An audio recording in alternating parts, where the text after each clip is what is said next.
Warriors, come out to play. Warriors,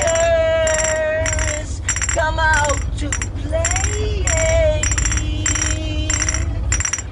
Warriors, come out to play.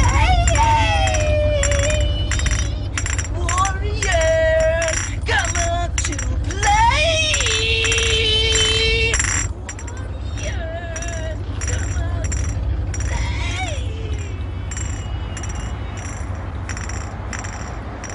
Everybody packed? Yeah. All of you stay behind me. I'm gonna take them out to the sand. What about you? You ready?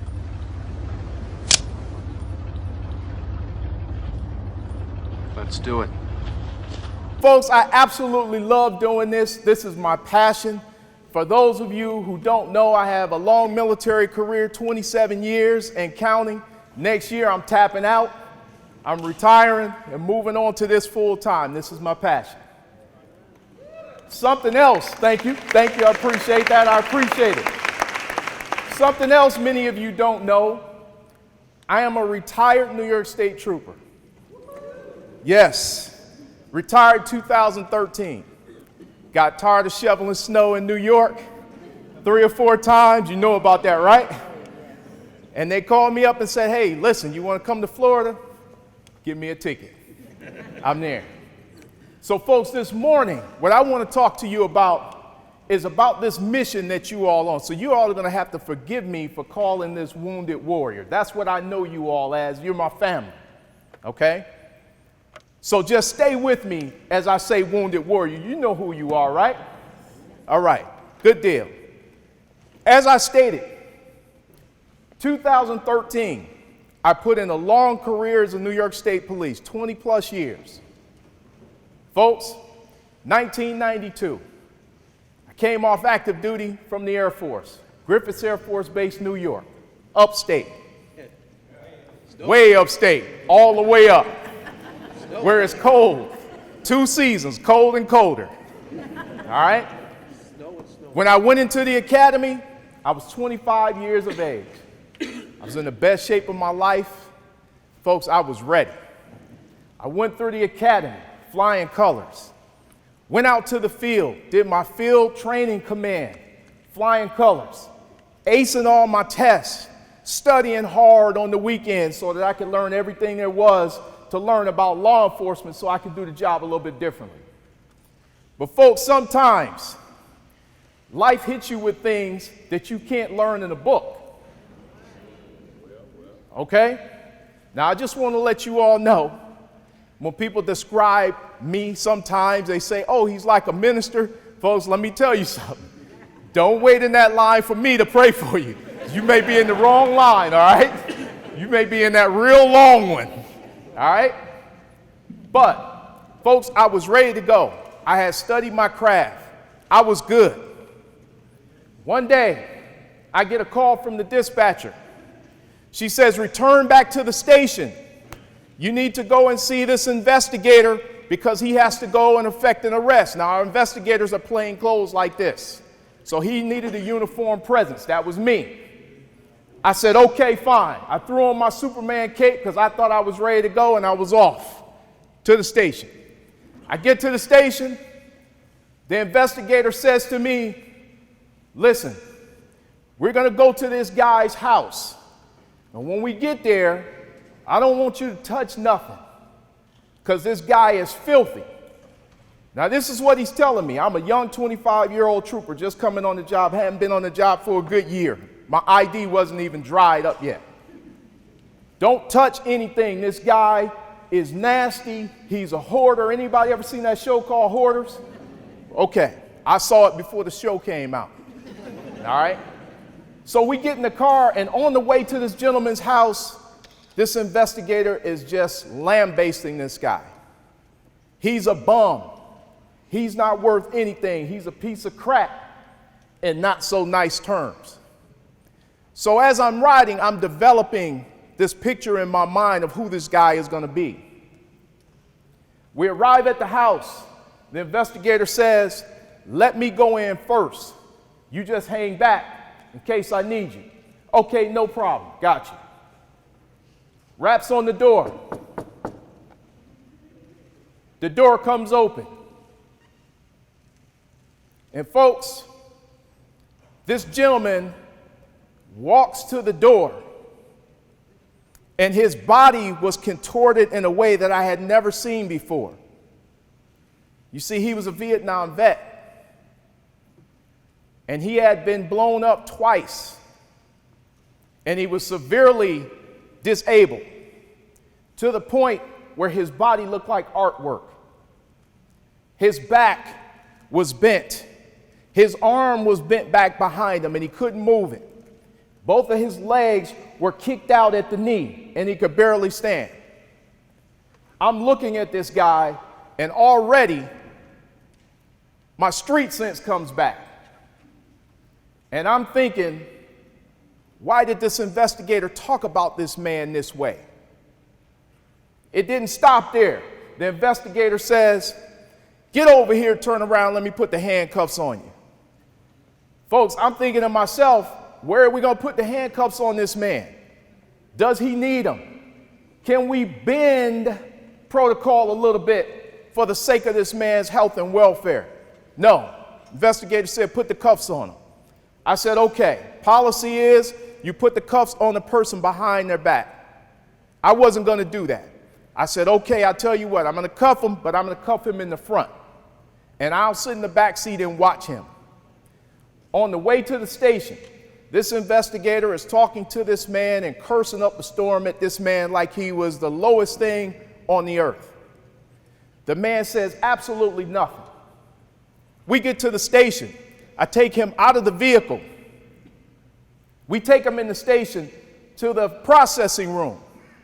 And now I sit him on the bench, and I take his handcuff off, and I handcuff one arm to the bench.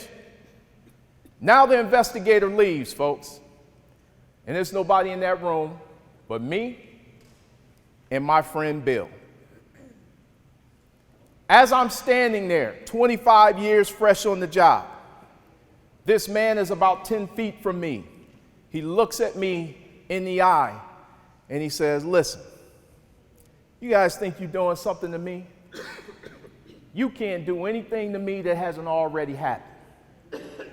So now I'm like, okay, what's getting ready to happen? I'm not prepared for this.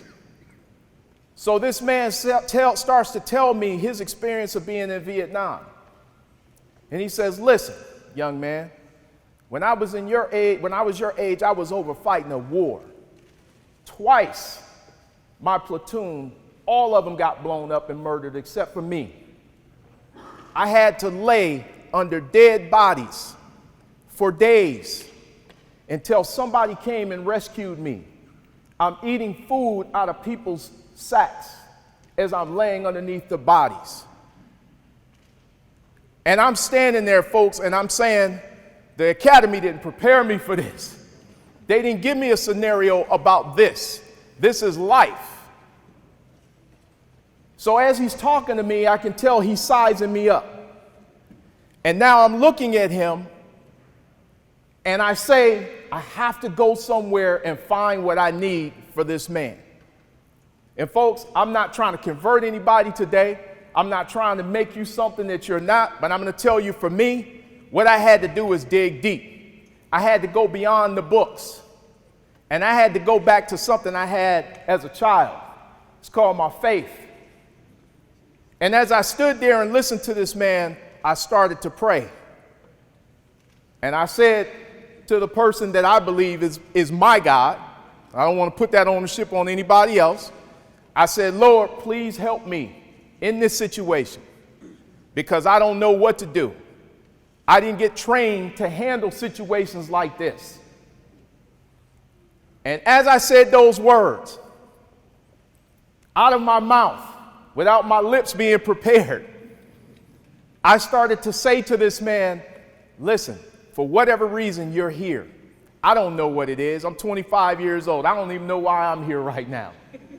But for some reason you made it through all of that and you're sitting here right now before me. There's a plan for you. I don't know what it is, sir. I don't know. But for some reason, you and I are sitting in this room alone together today. And as I start talking to this man, I can see him start to sit up a little bit straighter. He starts looking at me, and I'm calling him sir the entire time. After I finish what I call my bootleg ceremony for him, this gentleman looks at me and he says, "You're the first person that ever called me sir in my life." I didn't know what to do with that, folks. That's a simple word, 3 letters, sir. And I said, "Listen, you're going to be okay. Just try. Tomorrow when you wake up, try a little bit harder.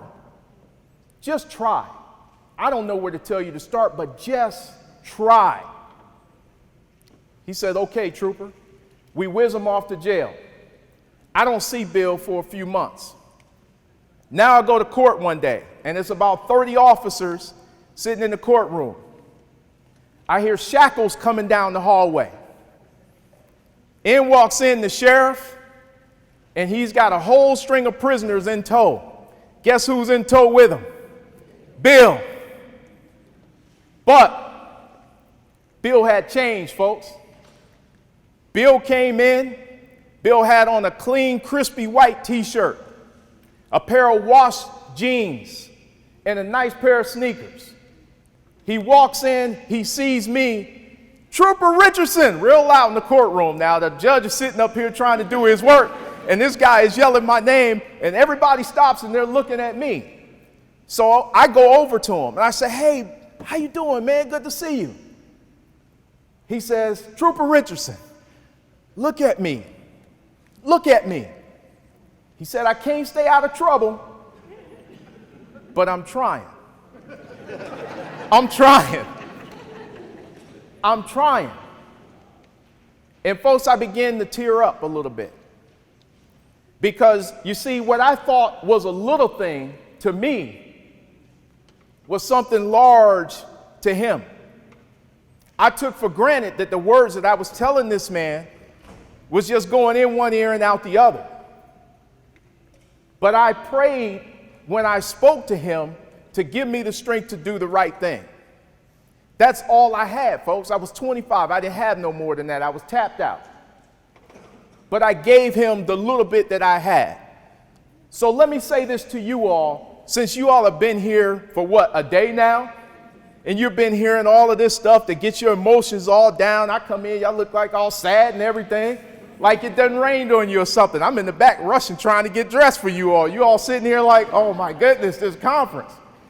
But listen, let me tell you something. You all are advocates, right? The day you became an advocate, you no longer belong to yourself. You understand what I'm saying? The day you became an advocate, you became the servant of someone who needs you. So let me tell you, folks, I titled this "Being Ready." Let me tell you something about being ready. Folks, you can't get ready when the whistle blows. You can't get ready when that warrior walks through the door. You have to already be ready.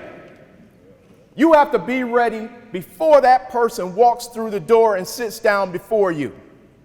Sure, somebody cut you off coming in to work in the morning. You want to beat the brakes off of them. Now you come in the office and you feeling some kind of way. You don't think that person feels that energy from you? Folks, you got to purge all of that before that person walks through the door, because there is nothing you can do for them unless you got your number one player intact, which is you. Unless you got yourself intact and you are ready to go and provide a service, you can't do anything for anybody. So you have to be ready.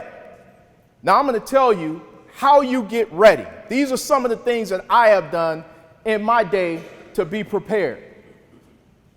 Number one, folks, number one thing that I always do, and I always make sure I have, and I made sure this morning as I'm getting dressed that I had this, it's belief in myself. Belief in myself that when I wake up in the morning and somebody calls me and they say, "We need you to help us," that I'm the baddest cat on the planet when it comes to doing what I got to do. Folks, that's not bragging. That's being prepared. Figure it this way.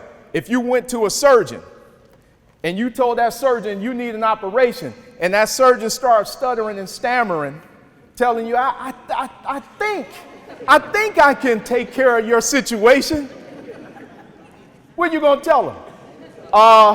You need to go get some confidence somewhere else. Come back to me when you got your number one player together.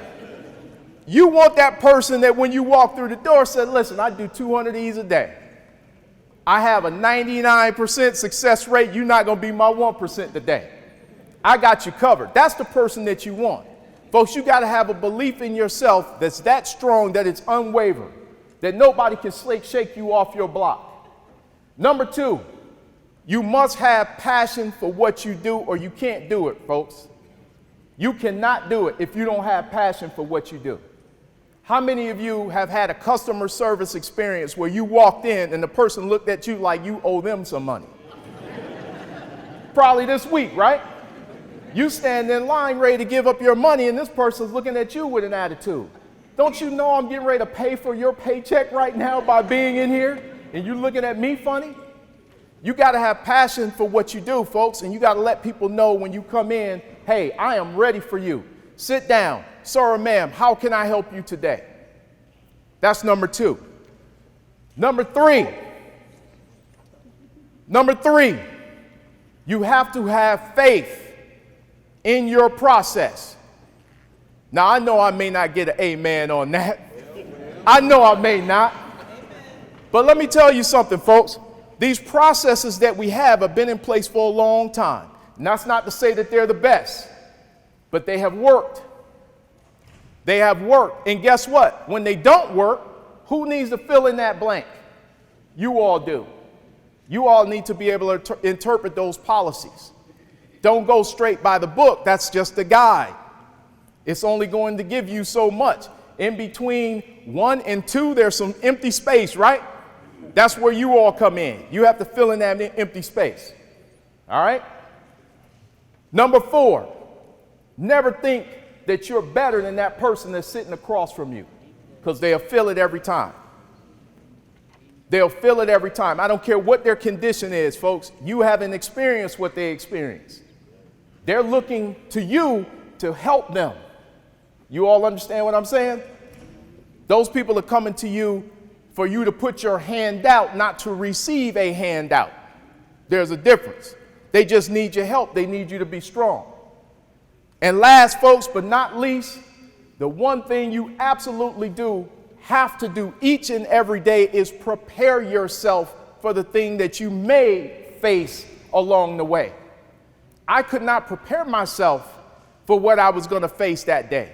There was nothing in the playbook for me to get ready for Bill to walk in. Nothing. So I had to go back on something that I learned as a child, which was my faith. That's all I had. And guess what? That was good enough. So while everybody now, folks, are out in society and you hear all of this bickering and moaning about who does it right and whose politics are the best and whose fault it is and all that kind of stuff, folks, I don't see that as being a negative. I actually see that as being a positive. We have any farmers in here? Anybody know about farming? What do you have to do to make that ground fertile? You got to tear it up sometime, right? My grandmother is Blackfoot, rest her soul, Blackfoot Indian. And they got that title because they scorched the earth after they planted their crops. And they scorched it so that the ground would become more fertile. Folks, that's all that's happening to America. We ain't going nowhere. We're not going anywhere. We are good because we got good people like you all that's sitting here right now today. Every time I get a call to come here and Fritz says to me, hey, listen, we need you, I get excited. And I told Fritz the last time he called, I said, hey, Fritz, you know, it's something about coming to do these presentations for you all that just makes me excited. I don't know what it is. Well, I figured it out. You see, when I was dealing with my friend Bill, I was already dealing with a wounded warrior, folks. I was dealing with it before I met you all. So I was getting prepared then for right now, today. Okay? So what you all get a chance to experience now is a cell phone. Everybody got a cell phone here? If you don't, I'm going to call you out. We're not talking about the rotary phones, the one that turn and make all that noise. Used to try to sneak on ours down in the basement, call my little girlfriend. The way you get away with it, though, you keep your finger in the hole. You dial, you bring it back. You dial, you bring it back. You keep it quiet so you can't hear it, right? But parents being parents like they are. Parents are always smarter than we are. My mother always knew. Because if she didn't see me for 10 or 15 minutes around a certain time, she knows what I'm doing. So she'll go down in the sneaky way to catch somebody. You keep your hand on the receiver and you pick the phone up. Y'all remember that, right? I ain't the only one got busted out. And then she lift up. The next thing you know, I'm getting blasted in front of my girlfriend. Get off that phone, boy. It's time to go to school. I got to try to play it off now. Oh, it's cool. Don't worry about her. I'll see you tomorrow. All right? But what I am, folks, and what you are, I am a cell phone.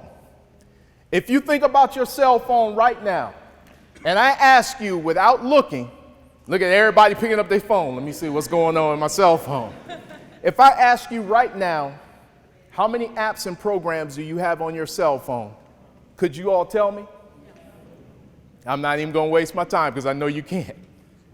But does that negate the fact that those apps are still running, burning up your battery? They're still there for you to use, but you have not figured out how to tap into them yet.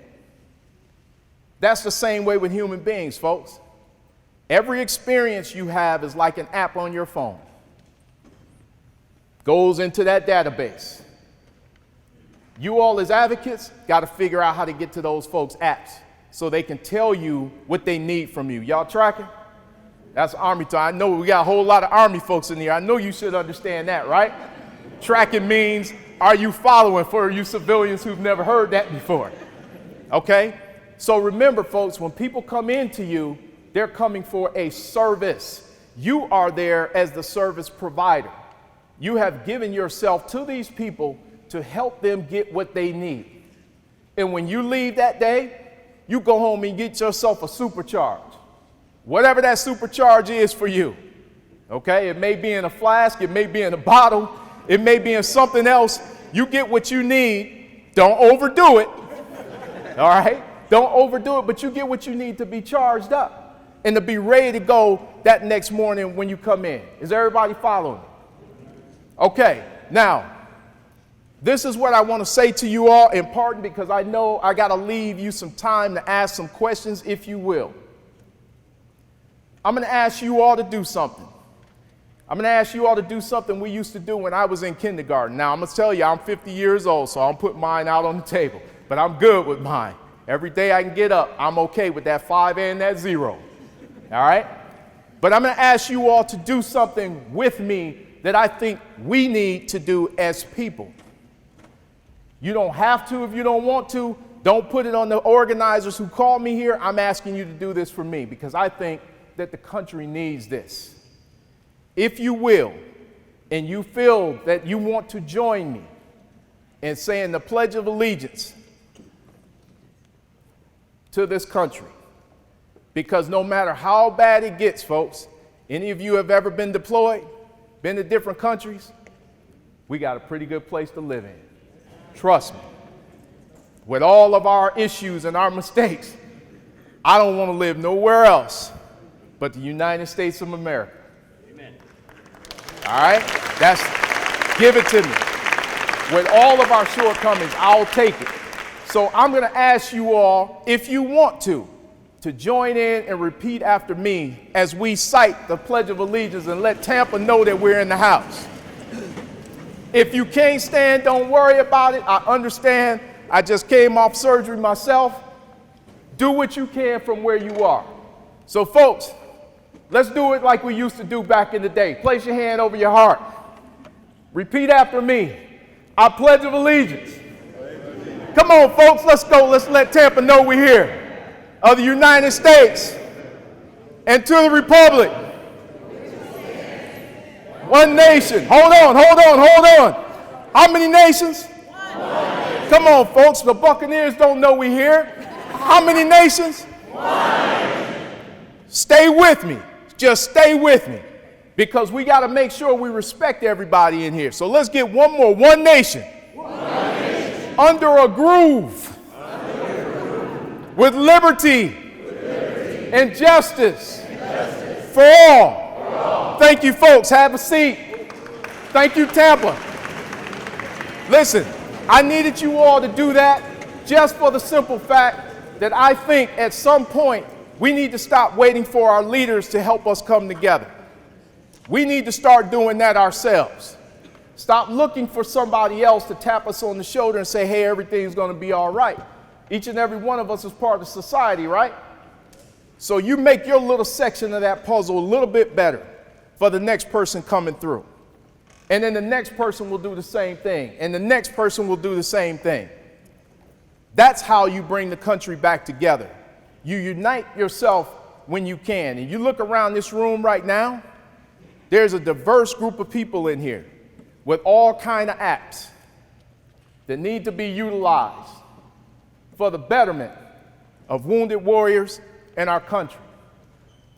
So folks, today in parting, I want to first thank you all for allowing me to stand up here before you and talk to you a little bit about the experience that I've had with being an advocate myself and the life that I have spent trying to help people and help others. Somebody's going to walk through your door one day, folks. Somebody is going to walk through your door. You have no idea whether you're going to save that person or break that person. There is nothing like receiving a phone call to say, hey, listen, what you told me yesterday, it saved my life. I had someone tell me that. I had no clue. It was somebody I worked with. We're riding, and I'm telling this person about how to succeed, how to stay positive, how to keep that positive energy going so you can, accomplish your missions. Had no clue. He called me 2 weeks later. He said, listen, last week, he said, I'm telling you, sir, I was done. I was getting ready to go home. I had my affairs and everything in order. I was tapping out. He said, but that conversation we had, it made me stay because I felt value. Folks, these are the types of people that's walking into your door. They need your help. They need your assistance. Is everybody tracking? So please, as you go out today, don't look at people's differences. Look at what we have that is the same, those commonalities. Tap into them. Do something for yourself and something for America. In parting, I will say bless you all. I hope that you have a great conference for the remainder of the time. I will be here. I apologize for not being around last night, but my feet were aching, and I had to get off of them so I could put these shoes on and come and stand up here for these few minutes. So I apologize, but tonight I'm out wherever y'all at. That's where I am. All right?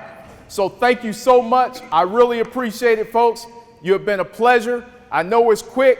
It's hot in here, ain't it? All right. Thank you so much, Colonel. I appreciate you. Thank you.